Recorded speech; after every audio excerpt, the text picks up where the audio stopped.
Welcome to today's Explainer. I am absolutely thrilled and honestly a little bit chilled to take you on this journey. We're going to completely immerse ourselves in a grimdark Gothic fable to explore what the source material describes as the truly terrifying predatory nature of language. We usually think of language as just a tool, right? Something we use to express ourselves. Well, get ready to flip that idea entirely on its head, because we're going to look at speech not as some great liberation, but as the permanent scaffolding for our own human entrapment.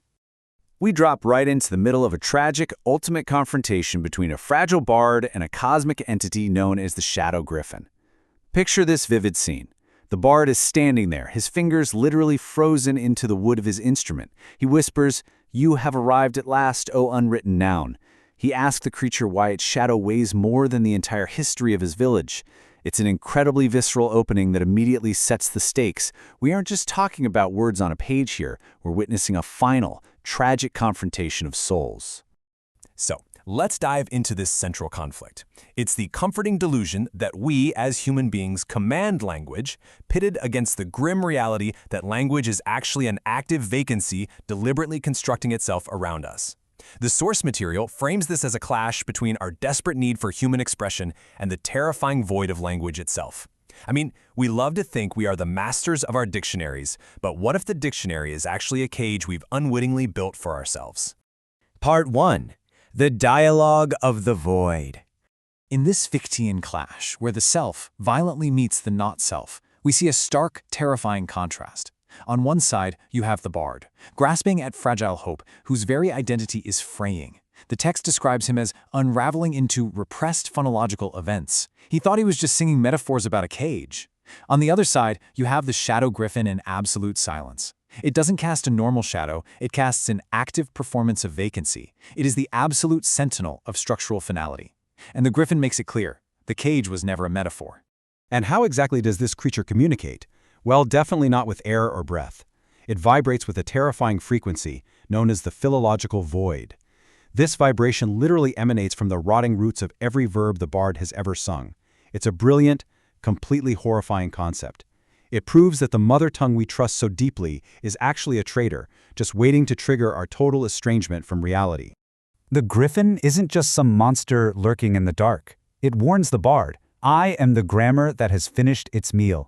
I am the shape of the silence that remains when the mother tongue has finally turned traitor." It's literally the physical scaffolding of a permanent prison, declaring that the cage isn't made of iron at all. No, it is an architecture of ancient sedimented sounds. This overwhelming presence triggers 5 dark parables. Part 2, Scaffolding of the Sky. For our first parable, when the griffin spreads its shadow wings, it's not doing it to take flight. The text explicitly states it is for the final completion of imprisonment. It turns the sky itself into a syntax of iron bars. The source draws this haunting parallel to a magistrate whose fingers turn to stiff wood, a complete, inescapable paralysis. This linguistic cage ensures that absolutely no human expression can ever escape the structural limits of the void. Part 3. Feasting on Fragile Definitions. The next parables brilliantly illustrate the mechanics of our linguistic doom. Think about what happens when the theft of nouns actually occurs. People lose the words to name their own hearts, leaving the griffin as the sole referential anchor for a completely nameless people. The griffin doesn't eat flesh, right? It feeds on the fragile threads of definitions every single time a villager tries to remember a lost word. And seeking those lost words, that becomes a literal human sacrifice to the philology of the curse. It means suffering persists, but completely without the ability to define it. The griffin just stands there as a materialization of the void that actively mocks the human need for meaning. To seek a definition in the presence of the shadow turns speakers into the twitching remains of a language they falsely believe they controlled. It's a profound, disturbing look at how losing our language means losing our entire grip on our own existence. But where did this linguistic predator actually come from? Part 4. Landlord of Ancient Roots. If we trace this back to the deep past in our fourth parable, the griffin is the permanent predatory resident of ancient Germanic sound shifts. As the centuries passed, those changing verb roots aren't just naturally evolving, they are secretly burying ancient forgotten corpses. This brings us right to the present, proving that etymological drift isn't just passive decay. It is an active predatory force reclaiming a rotting estate to feed the shadow's growth. The history of our language is, essentially, the history of a predator digging its claws in deeper. Which leads us directly to the fifth and final parable. Looking at the griffin reveals the ultimate truth of linguistic nihilism. This beast is made entirely of dead syllables, and it serves as a mirror. Once you are deprived of your referential apparatus, once your nouns are totally stolen, your soul is reduced to a vacancy where only the beast's unvoiced scream resides. It is the absolute, total collapse of expression and constitution.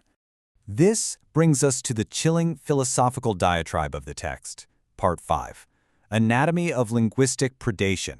This entire narrative cycle synthesizes a terrifying nihilistic truth. First, the mother tongue is a traitor, just waiting for a single shifted vowel to trigger total estrangement. We are not speaking language, we are being spoken by a constitutive, predatory force.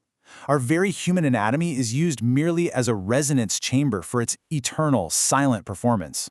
And that search for linguistic truth we value so highly? The text calls it an exhumation of a forgotten corpse. It's a nightmare where digging for origins only unearths trauma, leaving us as standing warnings in a world of active vacancy. To think we command the very sounds that construct our coffins is an absolute delusion of human agency. The text defines this state as logos reversed. It's a grammar deliberately designed to unbuild reality, syllable by structural syllable.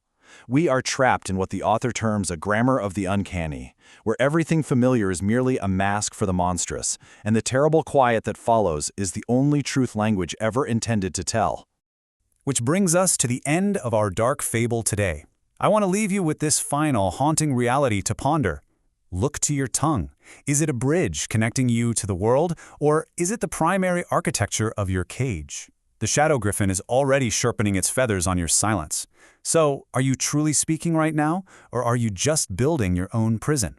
Thank you so much for joining me on this explainer, and I hope this leaves you looking at every single word you speak in a fascinating, entirely new light.